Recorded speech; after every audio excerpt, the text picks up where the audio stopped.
যে কোনো চুক্তিতে দায়বদ্ধতা ক্রেতা এবং বিক্রেতার সঙ্গে সম্পৃক্ত।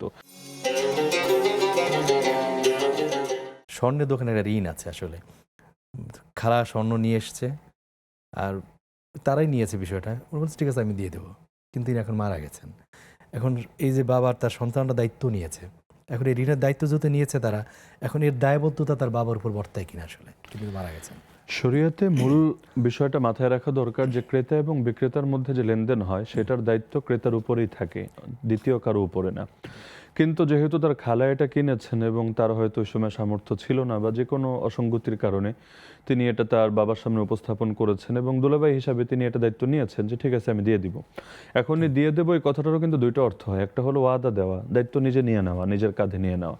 তো যদি এটা ওয়াদা হিসাবে তিনি বলে থাকেন তাহলে কিন্তু এটা অবশ্যই ওয়াদা পূরণ করা যে কারোর জন্য জরুরি। আল্লাহ কোরআনে স্পষ্ট জানিয়েছেন আউফু বিল আহদ, তোমরা অঙ্গীকার পূরণ করো, চুক্তি পূরণ করো। তো যার কারণে ওয়াদা হিসাবে তিনি যদি দিয়ে থাকেন তাহলে অবশ্যই এটা পূরণ করা তারও নৈতিক দায়িত্ব এবং তার অবর্তমানে সন্তানদেরও দায়িত্ব। আর যদি এমন হয় যে ওই শালি দুলাভাইদের মধ্যে অনেক সময় থাকে এমনি একটা বলে ঠিক আছে আমি দেখব, মানে একটা কথার কথা আর কি, ওই রকম যদি হয় তাহলে সেই ক্ষেত্রে এটা যদিও অপরিহার্য হয় না মাসালাগতভাবে, কিন্তু তারপরও যেহেতু মানুষটা চলে গিয়েছেন এবং তিনি কোন সেন্স থেকে বলেছেন এটা তো আসলে তিনিই ভালো জানবেন, তিনি যেহেতু এখন অনুপস্থিত, তাহলে তাদের জন্য উচিত হলো তার পক্ষ থেকে আদায় করা। কিন্তু কেউ যদি এটার জন্য তাকে এভাবে দায়বদ্ধ করতে চায় যে কিনেছে যদিও একজন নারী কিন্তু সে মোটেও দায়ী না, মূল দায়ী হলো এই ব্যক্তি যিনি দুনিয়া থেকে চলে গিয়েছেন, এটা ভুল উপস্থাপন হবে। মনে রাখতে হবে যে কোনো চুক্তিতে দায়বদ্ধতা ক্রেতা এবং বিক্রেতার সঙ্গে সম্পৃক্ত।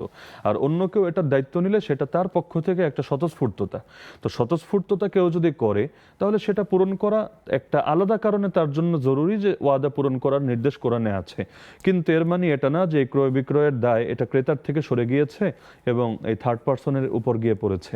এমনকি তিনি যদি এখন নাও দেন বা তার ফ্যামিলি নাও দেয় তবুও এই ক্রেতাকে অর্থাৎ তার খালাকে কিন্তু এটা দিতে হবে নিজের পকেটের টাকা থেকে হলেও।